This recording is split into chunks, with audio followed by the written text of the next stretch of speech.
नमस्कार मेरे पढ़ाई के कीड़ों, क्या हाल चाल है। This is Ankush Shrivastava, your physics expert. और मैं आज आपके लिए लाया हूं इलेक्ट्रोस्टैटिक्स। बच्चों, इलेक्ट्रोस्टैटिक्स में हम लोग चार्ज जब रेस्ट में होता है तो उसकी प्रॉपर्टीज को डिस्कस करते हैं। Electro means electric property charge से आती है और स्टैटिक्स मीन्स एट रेस्ट। तो जब चार्ज एट रेस्ट पे होगा तो उसकी प्रॉपर्टीज को हम लोग डिस्कस करेंगे इलेक्ट्रोस्टैटिक्स में। तो this is starting of electrostatics. तो हम लोग बिल्कुल बेसिक पॉइंट से शुरू करेंगे। कुछ चीजें इसमें हम लोग जानेंगे। सबसे पहले इलेक्ट्रिक चार्ज जानेंगे, फिर फ्रिक्शनल इलेक्ट्रिसिटी जानेंगे, क्वांटाइजेशन ऑफ चार्ज जानेंगे, हम लोग एटॉमिसिटी ऑफ चार्ज जानेंगे, conservation of charge, coulombs law जानेंगे। तो बच्चों, सबसे पहले चूंकि चार्ज की प्रॉपर्टी डिस्कस करनी है तो इलेक्ट्रिक चार्ज आ गया। तो चार्ज आप सब लोग जानते हैं छोटे क्लासेस से ही कि चार्ज तो दो टाइप के होते हैं। Electric charges are of two types, एक पॉजिटिव और एक निगेटिव। और एक और खास बात होती है चार्जेस में, जब दो चार्जेस एक दूसरे के पास आते हैं तो वो एक दूसरे पे फोर्स एक्सर्ट करते हैं, इलेक्ट्रिक फोर्स। अगर वो लाइक चार्जेस है, मीन्स अगर दोनों पॉजिटिव है या दोनों निगेटिव है, then they will repel each other. लेकिन अगर वो अनलाइक चार्जेस है, मीन्स एक पॉजिटिव और एक negative, then they will attract each other. तो क्या पता चल गया आपको? Like charges repel each other and unlike charges attract each other. Means if you have two positive charges, they will repel each other. If you have two negative charges, they will also repel each other. But if you have one positive and one negative, they will attract each other. So like charges repel each other and unlike charges attract each other. और आप हिंदी में भी इसको कह सकते हो, like charges means सजातीय आवेश। दोनों एक ही टाइप के होंगे, एक ही तरह के हैं, तो एक दूसरे को प्रतिकर्षित करेंगे। और अनलाइक चार्जेस मीन्स विजातीय चार्जेस, विजातीय आवेश, वो एक दूसरे को आकर्षित करते हैं। तो अब चार्ज के बारे में और थोड़ा जाने तो फ्रिक्शनल इलेक्ट्रिसिटी, हिंदी में आप घर्षण वैद्युत कहेंगे, फ्रिक्शनल इलेक्ट्रिसिटी। तो what is frictional electricity? Friction word तो आप जानते ही हो।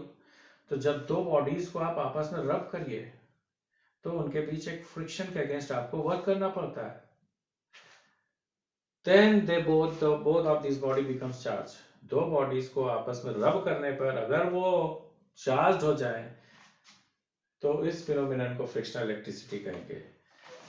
दो बॉडीज आपस में रब करने पर अगर आवेशित हो जाती हैं तो इसको घर्षण वैद्युत कहेंगे, फ्रिक्शनल इलेक्ट्रिसिटी कहेंगे।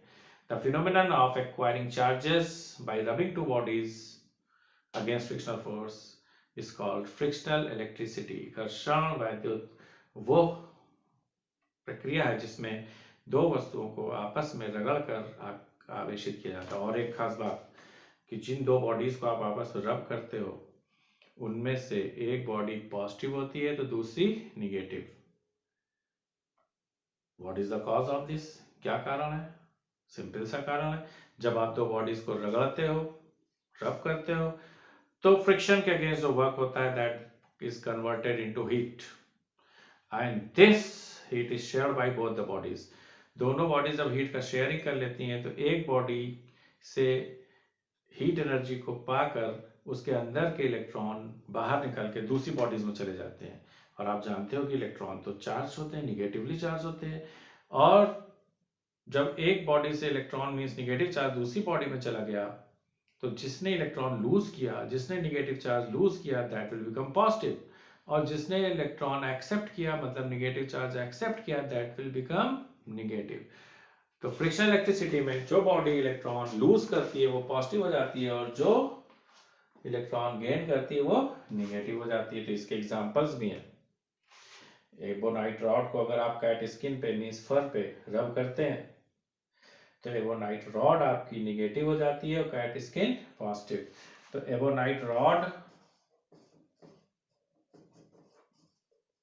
एंड कैट स्किन, जिसको फर भी कह सकते हो आप, जब दीज टू आर रब्ड, तो एबोनाइट रॉड आपकी निगेटिव हो जाती है और ये positive. What does this means कि कैट स्किन से इलेक्ट्रॉन निकल के इसमें चले आए, इलेक्ट्रॉन्स कैट स्किन से एबोनाइट रॉड में आए, ये निगेटिव हो गया और ये पॉजिटिव। सिमिलरली आप ग्लास रॉड को रब करते हो अगर आप सिल्क क्लॉथ से, तो ग्लास रॉड पॉजिटिव होती है, silk cloth negative, means glass rod loses electron to silk cloth. इसने इलेक्ट्रॉन ग्लास रॉड लूज करी है पॉजिटिव और सिल्क क्लॉथ निगेटिव हो जाता है। This is the phenomenon of frictional electricity.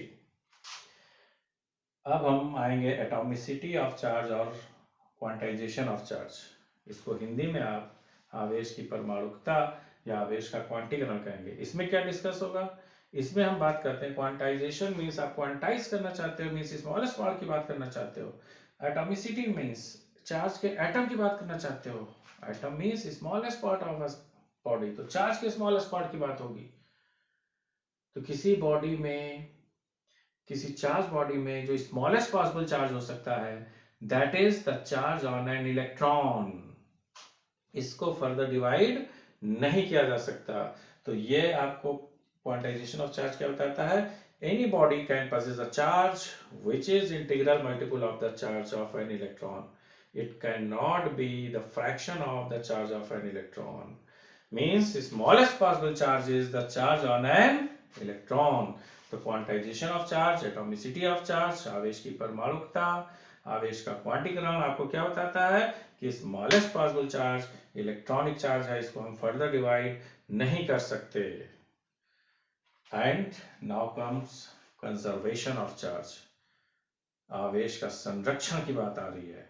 Simple सा कि charge can neither created not destroyed but it can be transferred from one body to another. आवेश को आप ना तो उत्पन्न कर सकते हैं और ना ही नष्ट, लेकिन इसको एक बॉडी से दूसरे बॉडी पर ट्रांसफर कर सकते हैं। तो principle of conservation of charge का सिंपल सा स्टेटमेंट है कि charge can neither be created nor destroyed. Means कि कहीं पर किसी फिनोमिना में कोई भी घटना घटित होती है तो उस फिनोमिना से, उस घटना से पहले जितना चार्ज है, आफ्टर दैट फिनोमिना भी उतना ही चार्ज होगा। एक एग्जांपल आप ले सकते हैं कि सपोज करिए कोई न्यूक्लियस अल्फा डीके कर रहा है, तो this is phenomena of alpha decay. तो इस प्रोसेस में अल्फा डीके करने से पहले जो मदर न्यूक्लियाई था उस पर जो टोटल चार्ज था, अल्फा डीके करने के बाद जो daughter nuclei plus alpha particle होगा उसका टोटल चार्ज सेम होगा। कोई भी phenomena, any incidence, before that incidence the total charge is equal to after that incidence. Even nuclear bomb, nuclear fission होगा तब भी चार्ज कंजर्व रहेगा। कोई भी फिनोमिना आप दुनिया में जान लीजिए, charge will always be conserved. एक बहुत बड़ा फिनोमिना है, सबसे ओल्डेस्ट फिनोमिना है बिग बैंग। यूनिवर्स का फॉर्मेशन जब हुआ तो उससे पहले आप क्या कहते हैं, सबसे पहले बिग बैंग हुआ।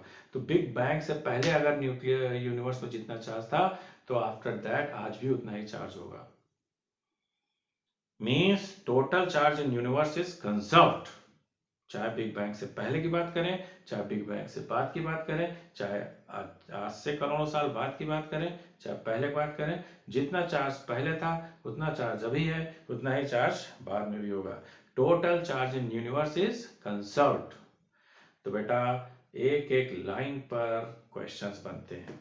किसी भी कंपटीशन में जो ऑब्जेक्टिव क्वेश्चंस होते हैं वो एक किसी भी कॉन्सेप्चुअल लाइन से ड्रॉ हो सकता है। तो आपको हर लाइन को ध्यान से सुनना है और उसको दिमाग में बैठा लेना है। तो जब ये छोटी छोटी प्रॉपर्टीज बच्चों हम लोग जान गए, तब हम इस चैप्टर की असली चीज जानेंगे कि दो चार्जेस के बीच जो फोर्स लगता है वो कहाँ कैसे हम लोग पता करें। तो उसको हम लोग कूलाम्स लॉ से डिस्कस करेंगे। तब हमारा अगला टॉपिक होगा कूलाम्स लॉ। तो बच्चों अब आप रेडी हो जाइए, नेक्स्ट वीडियो में हम आपको कूलाम्स लॉ डिस्कस करेंगे। तब तक के लिए